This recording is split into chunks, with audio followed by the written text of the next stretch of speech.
वजीर मेहनत सिंध सईद गनी ने ओहदे से इस्तीफा दे दिया। पीपल्स पार्टी की बल्दियाती और ज़िमनी इलेक्शन की मुहिम चलाएंगे। इस्तीफे की मंजूरी का फैसला पार्टी क़यादत और वजीर आला सिंध करेंगे। सईद गनी का ट्वीट। बगावत पर रुखसाने के मुकदमे में गिरफ्तार शहबाज गिल के मजीद 8 रोजा जिस्मानी रिमांड की दरखास्त पीर तक मुअत्तल। इस्लामाबाद की मकामी अदालत का PTI रहनुमा को पिम्स अस्पताल में दाखिल और दोबारा मेडिकल टेस्ट कराने का हुक्म।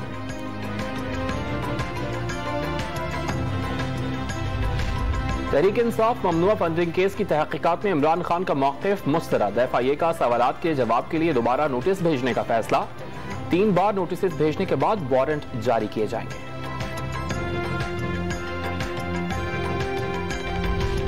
PTI लॉन्ग मार्च पर तशद्दुद कराने के इल्जामात। लाहौर पुलिस ने अता तारड़, राना मशहूद, ओवैस लगारी समेत दीगर के वारंट गिरफ्तारी के लिए कैंट कचहरी में दरखास्त दायर कर दी।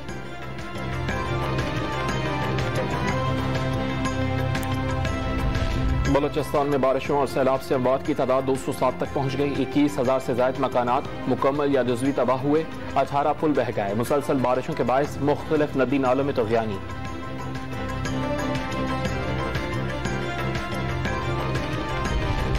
सिंध में मानसून की गैर मामूली बारिशें हुई। शहरों के इंफ्रास्ट्रक्चर और देही इलाकों में फसलों को शदीद नुकसान पहुंचा। तमाम अजला में इमदादी कार्रवाइयों के लिए 30 लाख रुपए फौरी जारी कर दिए। वजीर इत्तलात सिंध शर्जील मेमन का बयान। जमील अहमद को नया governor state bank of Pakistan तैनात कर दिया गया। 5 साल की तैनाती का नोटिफिकेशन जारी। सदर मुमलिकत आरिफ अलवी ने वजीर आजम शहबाज शरीफ की एडवाइस पर मंजूरी दी। और इंटरबैंक मार्केट में डॉलर 7 पैसे सस्ता होने के बाद 214 रुपए 40 पैसे की सतह पर आ गया।